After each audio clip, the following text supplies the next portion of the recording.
இன்னைக்குரிய devotion துதி பாடல். சங்கீதம் 1846. என் கண்மலையானவர் துதிக்கப்படுவாராக. ஒரு கப்பல்ல 2 ரிட்டையர்ட் போர் வீரர்கள் பயணம் பண்றாங்க. ஒருவர் கிரேட் பிரிட்டன்ல இருந்து வந்திருக்காரு, இன்னொருத்தவர் ஜெர்மனி நாட்டை சேர்ந்தவர். ஆங்கிலேயர் சிறு பிராயத்தில் தன் தாயினால கற்றுக் கொடுக்கப்பட்ட ஒரு பாடலை அவர் பாடிட்டே வராரு.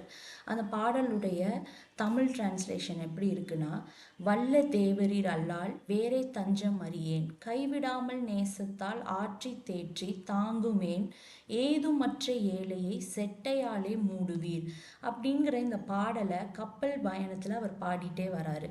இந்த பாடலை கேட்ட ஓய்வு பெற்ற அந்த ஜெர்மனி போர் வீரர் இந்த குரல், இதே பாடல் இதை கேட்ட உடனே 2ஆம் உலக போர் நடந்த போது இதே பாட்டை இப்படியே நான் கேட்டிருக்கேன், எனக்கு ஒரு ஞாபகம் இருக்கு அப்படின்னு சொல்றாரு. உடனே அந்த கூட இருந்தவர்கிட்ட அவர் கேட்குறாரு, நீங்க செகண்ட் வேர்ல்டு வார் அப்ப படை வீரரா இருந்தீங்களான்னு கேட்குறாரு. உடனே அந்த ஆங்கிலேயர் ஆம் அப்படின்னு சொல்றாரு.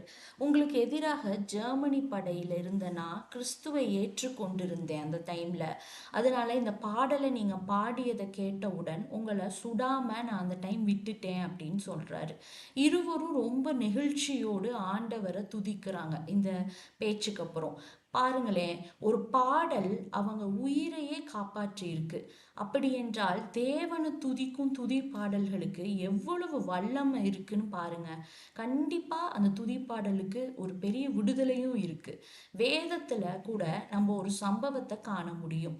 யோசபாத் ராஜான்னு ஒருத்தர் இருக்காரு. அவர் யுத்தத்துல பாடி துதிக்கும் பாடகர்களை முன்னிறுத்துறாரு. அவங்களுடைய போறப்ப அவங்க பாடி துதிக்கிறப்ப கர்த்தர் அவங்களுக்கு எதிராக வந்த ராஜாக்களை ஒருவருக்கு விரோதமா ஒருவரை எழும்ப பண்ணி வெட்டுண்டு அவங்க அங்க வீழ்ந்து போறாங்க. கர்த்தர் ஜெயம் தராரு.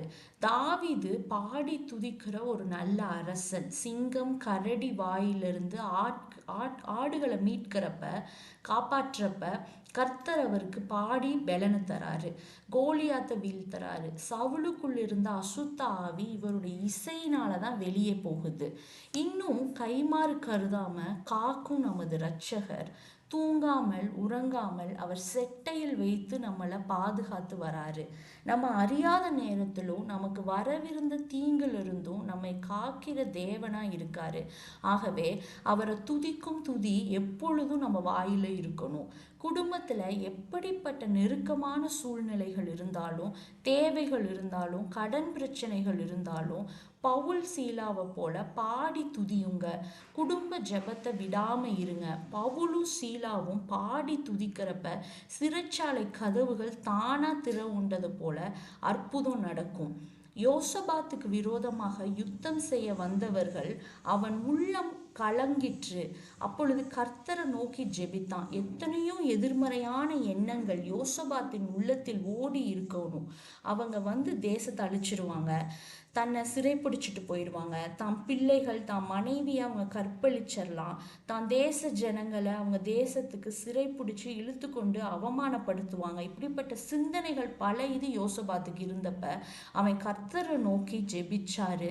அவர் துதிப்பாடல்களை ஏறெடுத்தாரு. அன்பானவர்களே, எந்த சூழ்நிலையினாலும் கர்த்தரை நோக்கி பாருங்க.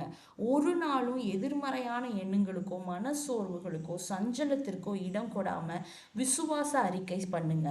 தேவனே, உதவி வரும் கண்மலையாகிய உம்மை பார்க்கிறேன். ஆமேன்.